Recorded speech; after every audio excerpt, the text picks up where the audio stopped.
Let me start with feeling, not a date. Have you ever woken up at night and felt the room was quiet in the wrong way? Not peaceful quiet. A quiet that feels deranged, like the air itself has been instructed to stay still. There's a kind of silence that doesn't mean nothing happened. It means something happened and everyone agreed not to repeat it. Old houses don't just hold furniture, they hold decisions. And in Bahia, Brazil, in 1861, there was a plantation house that held one decision so tightly that even time seemed afraid to touch it, because there was a door inside that house that no one cleaned, no one painted, no one leaned their shoulder against by accident, a door that didn't belong to any room on paper, a door that didn't exist in the inventory, a door that people walked past as if their eyes were trained to blur. And if you think a sealed door is just wood and iron, then you've never met a door that was sealed to protect a lie. This is not just a story about slavery. It's a story about how systems erase people and what happens when the erased leave evidence behind. So take one steady breath with me, not to relax, to enter, because once you open this door, you don't get to pretend you didn't hear what the walls were trying to say. Bahia in the 19th century was not a place that needed to explain itself.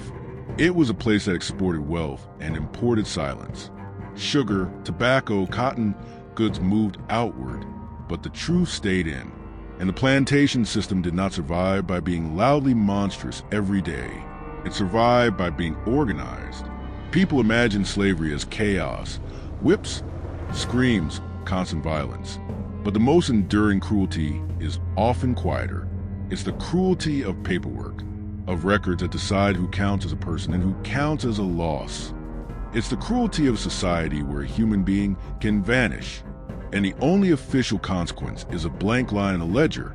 In that world, men didn't become powerful by being brutal in public. They became powerful by being untouchable in private. And one of those men was Senor Alvaro de Mendonça. Alvaro de Mendonça was the kind of man other men trusted, not because he was kind, because he was controlled. He didn't rage. He didn't gamble away fortunes. He didn't stumble through town drunk, embarrassing his family name. He attended mass. He hosted dinners where the conversation never drifted into discomfort. He signed papers with a careful hand. And in plantation society, that counted as virtue, because there's a lie that the powerful tell each other. If we are calm, we are civilized. But civilized is just a mask that makes cruelty easy to defend. Alvaro owned land. He owned the machinery of production. And like so many men of his class, he owned people, not in the language of his conscience, in the language of his world. And his world had a rule. Everything must look orderly, even suffering, especially suffering. So Alvaro built a house that looked complete, perfectly symmetrical from the outside. Whitewashed walls, tall windows, a wide front staircase meant to suggest openness. But if you walked inside slowly, you would notice something. A corridor in the back that narrowed the wrong way, a wall that swallowed sound differently, and a door, always locked, always avoided. Every house has habits. This house had one habit, so strong it felt like religion. No one talked about that door. New servants learned quickly. Don't ask. Children learned even faster. Don't point. And enslaved people, who lived under a constant pressure to be invisible, learned something more specific. Don't slow down there, because the corridor near that door felt colder. Not because the air changed, because the behavior did. People who were loud elsewhere became careful in that corridor. People who smiled elsewhere stopped smiling there. And it wasn't just fear of punishment. It was something deeper, a shared agreement. Whatever is behind that door is something this house does not want to admit it contains. The official explanation was always simple. It leads nowhere. It's not part of the house. It's just storage. But storage rooms are opened. Storage rooms are used. This one was treated like a grave. And graves are sealed not to keep the dead in, but to keep the living from remembering. There are only a few reasons people seal a room. To protect wealth, to protect shame, or to protect the kind of truth that would break the structure holding everything up. This room didn't protect wealth. No one ever went in to retrieve anything. So it had to be shame or truth. And here is what you need to understand. In a plantation house, shame wasn't just emotional. Shame was financial. Shame was legal. Shame threatened inheritance. It threatened marriages, alliances, reputations. It threatened the story the elite told themselves. We are the rightful owners of order. So when something happened that didn't fit the story, a child, a relationship, a crime, an unregistered death, an unsanctioned birth, they didn't always call the police. They didn't always write it down. They created spaces where the truth could be processed quietly, spaces that existed physically, but not officially. And the most powerful of those spaces is always the same, a door you're not allowed to open. In the winter of 1861, Alvaro de Mendoza died. No long illness, no dramatic collapse in public. One night, he went to bed. By morning, he didn't wake. A clean death, the kind that looks like mercy. But clean deaths have a strange effect on houses like this one. Because when a man like Alvaro dies suddenly, the silence he controlled becomes unstable. His widow, Dona Beatriz, did what widows were expected to do. She began the practical mourning. Not tears, not poetry, paperwork.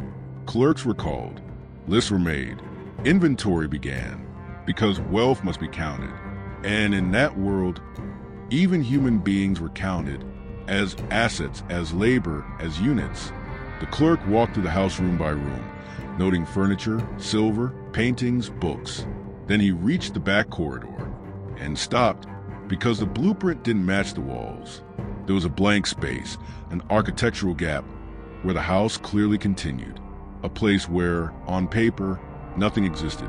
But in reality, a door stood there, and that door carried something different than dust. It carried a decision. The clerk asked for the key. Dona Beatriz didn't hesitate.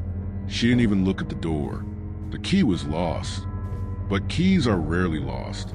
Keys are hidden, because a lost key implies carelessness. And carelessness is not what seals doors. Sealed doors are deliberate. The clerk suggested hiring a locksmith. Dona Beatriz agreed. Too quickly, almost as if she wanted it resolved without discussion. As if the worst outcome wasn't opening the room, but being forced to explain why it existed. The locksmith arrived in the afternoon, and before he touched the lock, an older enslaved man stepped forward from the shadow of the corridor. He was called Joaquin. He didn't shout. He didn't plead. He didn't threaten. He simply said quietly, "That room remembers." No one asked him what he meant, because in that house, questions were dangerous. The locksmith bent down to work, and something strange happened. The lock resisted, like it didn't want to be opened by unfamiliar hands. Not rust, not age, reinforcement from the inside. Someone had prepared for this moment, as if they knew, someday a man will die, and someone will start counting. When the lock finally gave, the door didn't swing open smoothly. It opened with a slow drag, with resisting wood. Then the smell came out. Not rot, not blood, dust, but not ordinary dust. The kind that forms when air is trapped for years. The kind that settles on skin and fabric and breath. The door opened wider, and the corridor seemed to shrink, as if the house itself tightened. Inside was darkness. No windows, no candle already waiting. Just a room that had been denied daylight long enough to feel unnatural. The locksmith raised his lantern, and that's when they saw the first detail that made everything go quiet.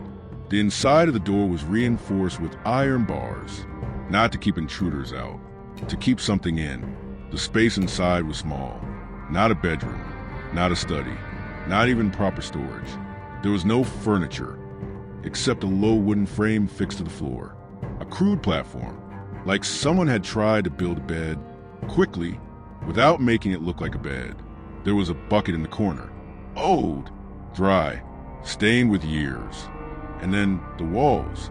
The walls were the reason no one spoke, because they weren't blank. They were covered in markings, scratches at first glance. Then you realize they were organized, tallies, sets of lines, some grouped in fives like counting days, dates, And names, dozens of names, some carved deep into the plaster, as if the hand had pressed with desperation. Others faded, as if written with charcoal that time tried to eat. But the names were still there. Names that did not appear in the plantation records. Names that were not listed among the assets. Names that, officially, had never existed. And when you realize that, something happens to your stomach, because you understand what this room is.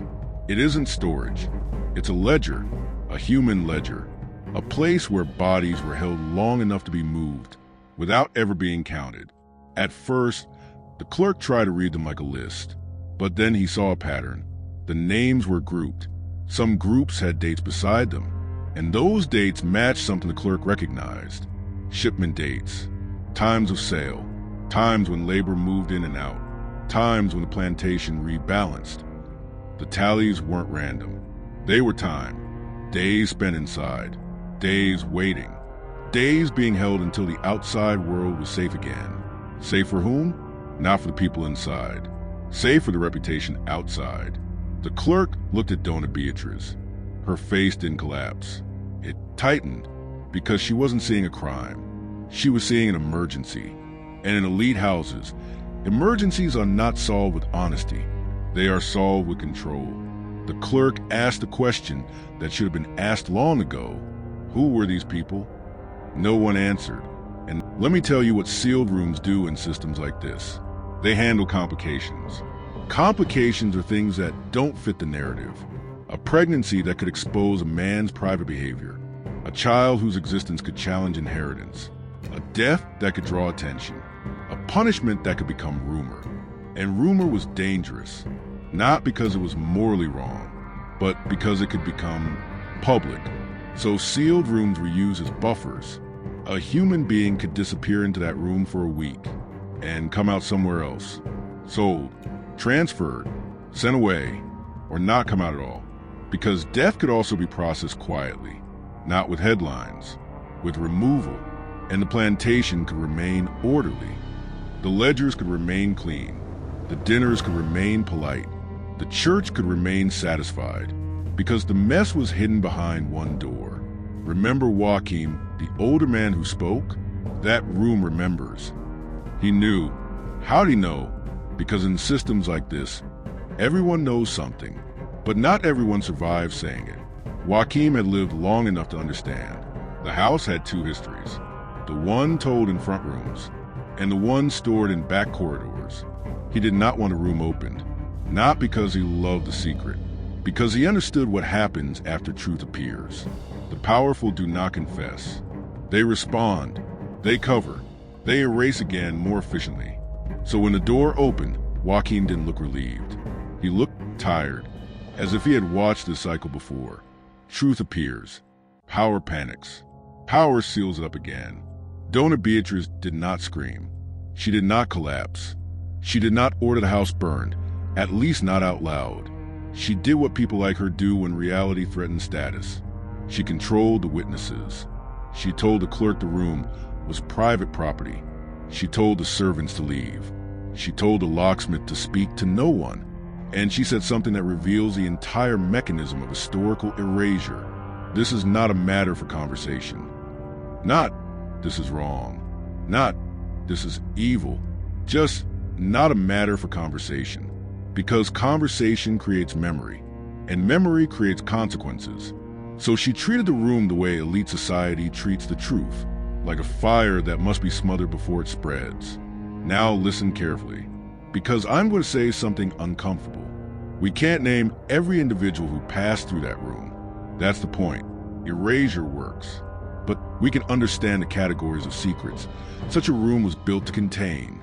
A hidden pregnancy, a forbidden relationship, a child born with features that threaten the family's public image, a slave who knew too much, a servant who overheard something they weren't meant to, a man marked for punishment, not because he broke rules, but because he didn't accept humiliation quietly enough, a person scheduled to be sold at a port, kept hidden until the buyer arrived so no one could interfere, and then sometimes the ones who disappeared for a reason no one admitted. If you want a system to last, you don't just control bodies, You control documentation. You control who gets written down, because what isn't written down becomes deniable. The clerk left the house that day with ink on his fingers. He had come to count objects and found evidence. Evidence that wasn't meant for courts. Evidence meant to outlast denial. But what could he do? In Brazil in 1861, who would he accuse? A dead master? A widow with connections? A system? Systems don't get arrested. And the people who benefit from systems are experts at turning truth into inconvenience. So the clerk did what many men do when truth threatens their position. He recorded less than he saw. He wrote around it. He made the official inventory match the official story. Because courage is expensive. And in societies like this, courage costs you everything. The door was closed again, not with ceremony, with urgency. The iron bars were left in place. The key question became irrelevant because the problem wasn't the lock. The problem was knowledge. And knowledge, once released, cannot be returned to the room, but it can be isolated. So the room was sealed not just by wood, by agreement, by fear, by the understanding that the house could survive scandal, but only if the scandal remained a rumor. And rumors are easier to dismiss than carved names. So what do you do with carved names? You pretend they are not names. You call them scratches. You call them childish markings. You call them meaningless. Because once you admit their names, you admit those lives were real. And once you admit those lives were real, you admit the house was built on a lie. Over the following months, the estate was sold. Quietly, no public mention of the sealed room, no legal record of its contents, no newspaper story. And that is how history is controlled, not by burning every document, but by making sure documents never exist. The new owners were told the house had old structural issues. They were told that corridors should not be renovated. They were told a story that sounded practical, because practical stories are believable, and moral stories are dangerous. So the sealed room became background, a door people walked past, a door children avoided, a door servants learned not to touch, not because they knew the truth, but because behavior becomes tradition. And tradition is one of the most powerful tools of silence. Here's the strange thing about sealed rooms. They change the whole house, even when no one opens them, because a sealed room is a psychological weight. People don't just avoid the door. They avoid the feeling the door creates. They avoid the questions. They avoid the possibility that their comfort is built on something unbearable. So they build routines around the avoidance. They turn avoidance into normal. And after enough years, no one even remembers why the door is there. They only remember, don't go near it. And that is how societies operate too. They don't always erase truth by force. They erase it by teaching the next generation not to approach it. Those names on the wall weren't just a record. They were a rebellion. Think about it. If you are trapped in a room with no windows, no certainty of tomorrow, no guarantee you will be remembered, what do? You write yourself into existence. You carve your name into a wall because paper can be burned, but plaster is stubborn. Walls outlast widows. Walls outlast masters. Walls outlast polite conversation. And by carving names, those people did something the system could not fully stop. They left evidence that a human being had been there. Evidence that could accuse. Evidence that could survive. So when Joaquim said the room remembers, he wasn't talking about ghosts. He was talking about proof. Did the widow feel guilt? Maybe. But guilt is not what preserves systems. Control does. She likely told herself something society taught her to believe. This is not my responsibility. This is how things are. This is unfortunate, but necessary. That is the language of preservation. And preservation always sounds calm. But calmness can be violence in disguise. Because calmness allows injustice to continue without friction.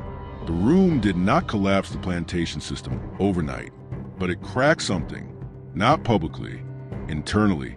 It created a private knowledge, held by a few people, that the house's cleanliness was staged, that behind polished floors were names that shouldn't exist, And once you see that, the illusion never fully returns. You might be thinking, why tell this story? It happened long ago. But the mechanism is not old. The mechanism is modern, because societies still seal rooms. They don't always use wood and iron. Sometimes they use bureaucracy. Sometimes they use polite narratives. Sometimes they use the phrase, let's not talk about that. They seal rooms in families. They seal rooms in institutions. They seal rooms in national memory. Because remembrance is expensive. It forces responsibility. And responsibility threatens comfort. So the room in Bahia is not just a historical curiosity.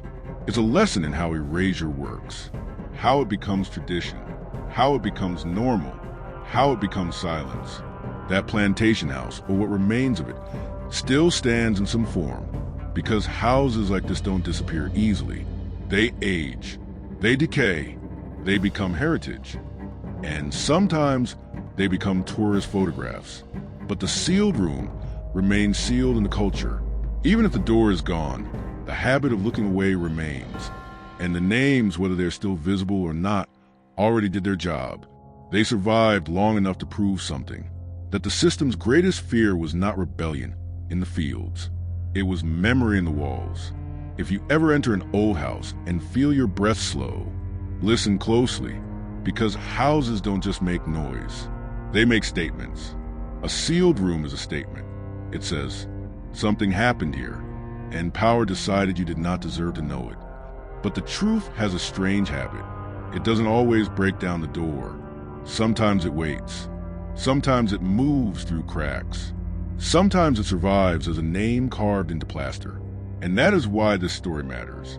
Because those names were never meant to outlive the man who sealed the room. But they did. History did not forget them. History was instructed to look away. And today, for a moment, we refused. Subscribe, so these rooms are never sealed again.